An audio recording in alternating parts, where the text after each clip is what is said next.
मित्रों नमस्कार। आज का आपका दिन मंगलमय हो। मित्रों, आज आपके लिए एक बहुत ही अत्यंत महत्वपूर्ण मैं कुछ परामर्श देने वाला हूं, जिसे मैंने बड़े सूझ करके बड़े समर्पण के साथ तैयार किया है।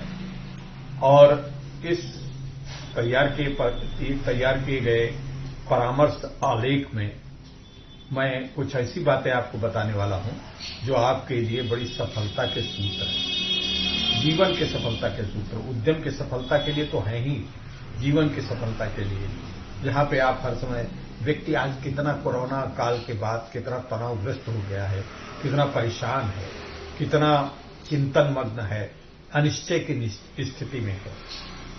और प्राय ऐसा देखा जाता है कि कल हंसमुख हमारे संबंधी जिनसे हमने बात किया आज उच्चल बसे। एकदम से समाचार आता है कि कोई खत्म हो गया, कोई स्वर्गवास हो गया। तो इन सब चीजें बड़ी चिंतित करने वाली, लेकिन इन सब चिंताओं के बीच हमें अपनी पॉजिटिविटी, हमने अपनी सकारात्मकता कतई नहीं खोनी है, किसी भी तरीके से नहीं खोनी, उसको बनाए रखना है। इन्हीं संबंधों में हम आपको सफलता के कुछ सूत्र बताना चाहते हैं। उन सफलता के सूत्रों में 6 सूत्र हैं, 5 1 6। इन 6 सूत्रों को अगर आप अपने जीवनचर्या में उतार लेंगे तो निश्चित रूप से आपको कभी भी किसी भी प्रकार की कोई परेशानी, कोई दिक्कत, कोई कहीं पर भी आपको असफलता की संभावनाएं नहीं रहेगी और आपकी लाइफ भी बहुत बढ़िया होगी। लोग कहते हैं कि जीवन काल में आपने बहुत कुछ किया, आप स्वर्गवास हो जाने के बाद चले गए, खाए पिया। पशु भी चले जाते हैं, पशु खाते पीते जिंदा रहते, काम करते, बस चले जाते, उनको कोई याद करता नहीं, याद करता है। हमें भी अपने जीवन का लक्ष्य ऐसा चुनना चाहिए कि जिसमें हम कुछ करें, जब हम जाएं इस दुनिया से तो हमको लोग याद करें, हमारे किए हुए का अनुकरण करें, हमको सोचें। जरूरी नहीं कि हम बहुत धन अट्टालिकाएं अंबानी की तरीके से तैयार कर दें, हम टाटा बिरला बन जाए, ऐसा नहीं है। हम अपने कार्यों से, अपने विनोबा भावे ने कभी भी कोई अट्टालिका और कोई उस तरीके से काम नहीं किया है। मदर टेरेसा बहुत कुछ दे के गई, क्या लेकर गई? हमारे धर्मों में, हमारे चाहे जो धर्म हो, सब में यही बताया जाता है। तो इन सब धर्मों का निचोड़ और बड़ी चीजें अध्ययन करने के बाद हमने कुछ 6 सूत्र हैं। तो बहुत सारी बातें, और हमसे अच्छा कोई बताएंगे, हमसे बेहतर लोग बताते हैं, मोटिवेशनल स्पीकर्स बहुत अच्छी अच्छी बातें बताते हैं। लेकिन आज जो मैं बता रहा हूं वो 6 सूत्र हैं। 6 सूत्र में पहला सूत्र है, सबसे पहले सूत्र है दयालुता, काइंडनेस। दयालुता क्या है? हमें हृदय से, अपने स्वभाव से, अपने नेचर से दयाल होना चाहिए। हमारी प्रकृति का हर स्तंभ, हर कोना, हर कण कण आपको दयालुता का संदेश देता है। पेड़ फल पैदा करते हैं, फसल पैदा होती, काट दी जाती, आप उससे अपना पोषण करते, खान पान करते, खाद्यान्न प्राप्त करते हैं। फलों को आप कभी फल सोचते हैं कि हम इस बार 50 आम आए हैं तो इस बार हमको कुछ मिले नहीं तो 20 ही आम पैदा करें। वो 50 आए, 50 खा लिए गए, फिर अगली बार 100 200 400 500 1000 आम आते ही एक पेड़ में, फिर वो देता है। तो अपने पास जो पोषण लेता, लेकिन वो आम कहाँ देता? पोषण प्राप्त करता, वो भी कुछ प्राप्त करता है लेकिन उसको दे देता है। तो हम भी जो समाज से ले रहे हैं, जो पोषण प्राप्त कर रहे हैं, चाहे अपनी नौकरी प्राप्त कर रहे हैं, चाहे अपना उद्यम चला रहे हैं, चाहे जैसे भी प्राप्त कर रहे हैं, उससे कुछ देना सीखिए। हमारे धर्मों में दान का महत्व बताया गया है, हमारे जकात बताई गई है, हमारे सब चीजों में काइंडनेस बताई गई है। तो इस काइंडनेस को जो अगर हम करेंगे, एक बार मित्रों हम एक कहानी इसी क्रम में बताना चाहते हैं। एक गरीब व्यक्ति, भिखारी था, उसने भिक्षा मांग करके कहीं से चावल प्राप्त किए। चावल प्राप्त करने के बाद वो जा रहा था, तब तक देखा कि एक रथ पर बहुत बड़ी सवारी चली आ रही है। रथ पर सवारी चली आ रही तो उसको लगा कि शायद ये रथ वाला जो आ करके मेरे सामने रुकेगा और हो सकता है एक स्वर्ण मुद्रा हमें दे। रथ वाला आया और उतरा और उस भिखारी के पास जाकर के बोला, भिक्षा में दे, मुझे कुछ भिक्षा दीजिए। भिखारी कदाचित कुछ खटका, कुछ सोचा और उसने अपने चावल ये चावल में से 4 दाने निकाल करके दे दिए। अब ये कथा है, उदाहरण की बात है। वो चला गया, राजा घर पे गया, वो चावल बनाया, 4 दाने के बराबर उसके अंदर सोना पैदा हो गया। 4 दाने के समतुल्य सोना मिला। अब वो सोचने लगा कि अगर हमने ज्यादा दिया होता तो मुझे ज्यादा मिलता है। तो ये काइंडनेस है।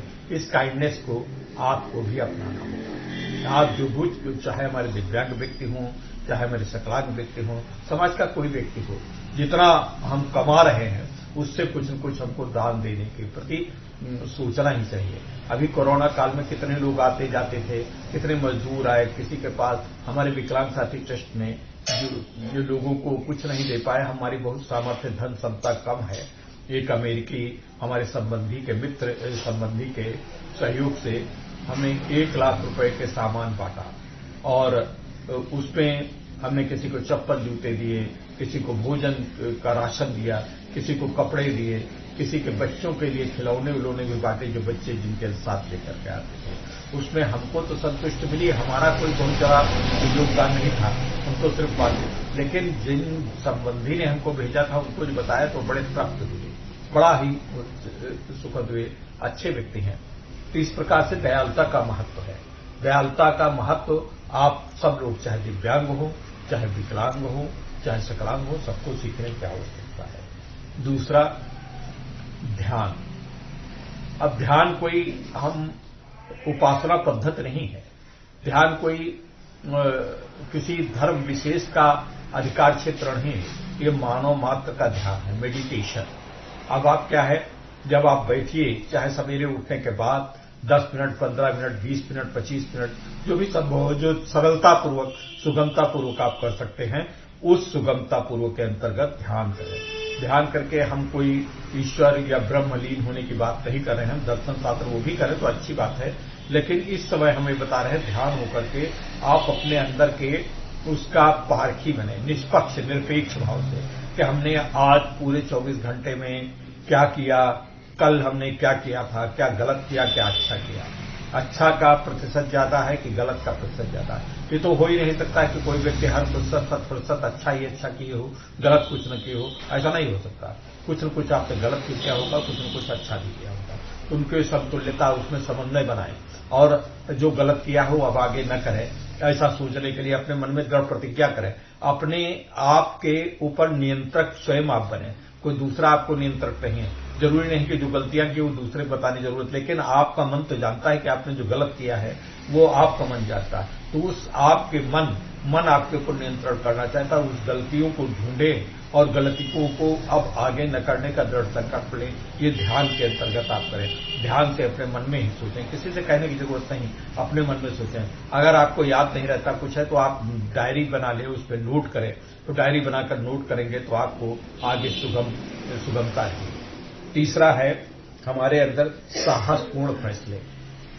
अब हम जब कुछ करने जाते हैं तो हर जगह पर हिचकिचाते हैं कि हम ये करें। हमारे दिव्यांग व्यक्ति बहुत हिचकिचाते हैं। दिव्यांग व्यक्ति कहते हैं कि ये करेंगे तो कैसे होगा, कौन हमको सहायता करे। अरे आप करने के लिए तत्पर होइए, आप निर्णय कर लीजिए। आप निर्णय करेंगे, आपके देखिए, आपने अरुणिमा सिन्हा दोनों पैरों से कटी हुई थी दुर्घटना में, और जिनको पद्मश्री अरुणिमा सिन्हा जी के नाम से पूरा विश्व जानता है, उन अरुणिमा सिन्हा ने पर्वतारोहण किया।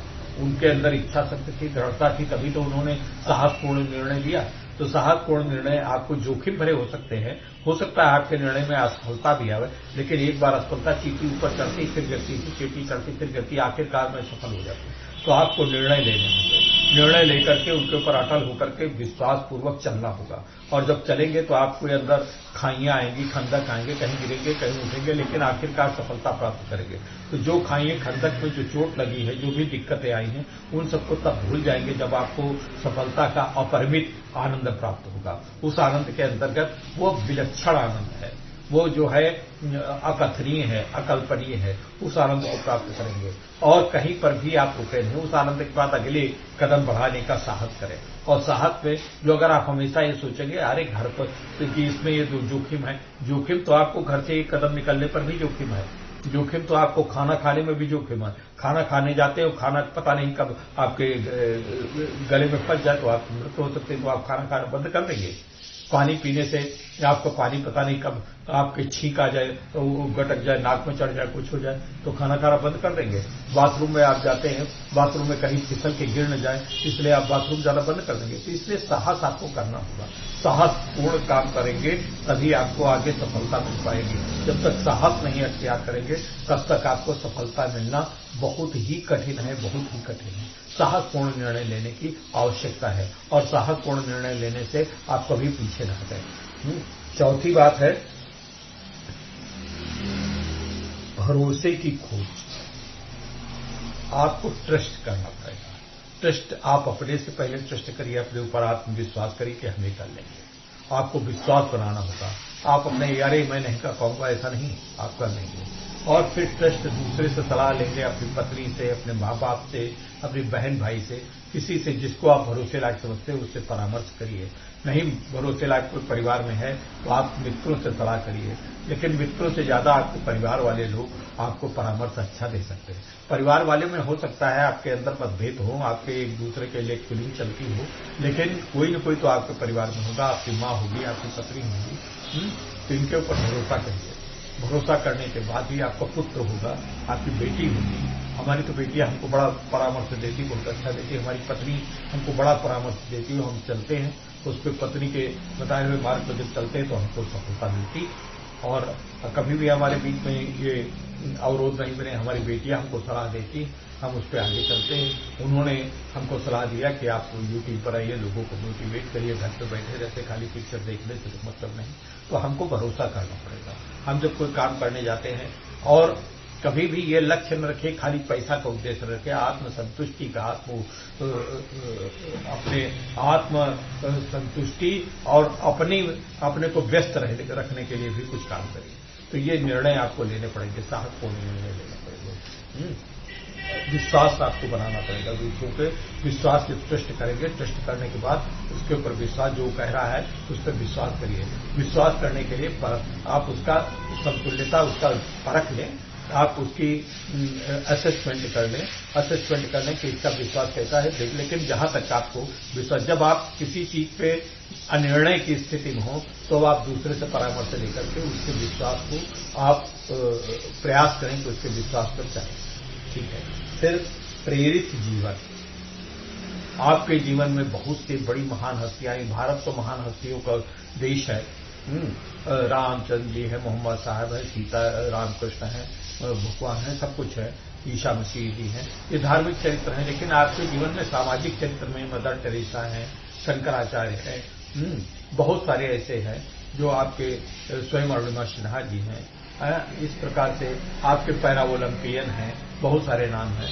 उनसे आप देखिए कितना कितना आगे बढ़ते हैं। एक पैरा ओलंपियन की जो है दोनों हाथ नहीं है, विश्व का है, और वो तैरता चला गया। कैसे तैरा, किस तरीके से तैरा, ये आप कल्पना करिए। तो उसने जब प्रेरित जीवन बढ़ाया अपना, आज उसको हम याद करते हैं। तो अपना जीवन इसलिए नहीं कि आप खा पी लिए चले गए।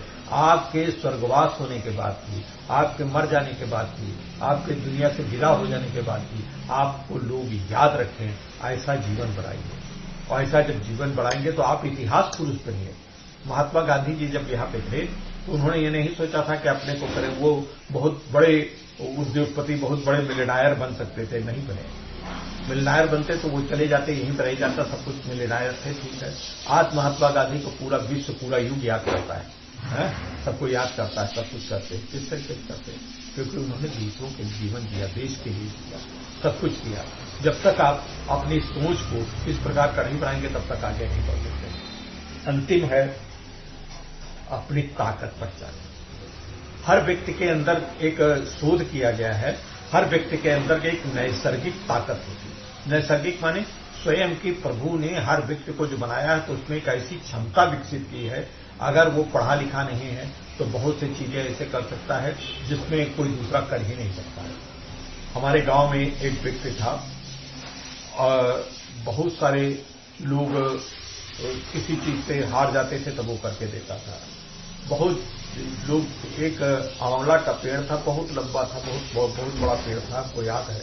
उस पे और वो बराबर तने वाला था उस पर कोई शाखाएं नहीं थी, और उस पर आंवला बहुत आता था, कोई चढ़ नहीं पाता था पेड़ पे। डंडे तब नहीं थे, डंडे इतने लंबे नहीं थे कि जिससे तोड़ा जा सके। आंधी आंधी हवा का लोग निर्णय करते थे कि आंवला तोड़े जाए। आंवला तोड़ने पर वो टूट जाते थे, गिर जाते थे, जब आते थे तो वो चढ़ जाता था और वो तोड़ के लाता था।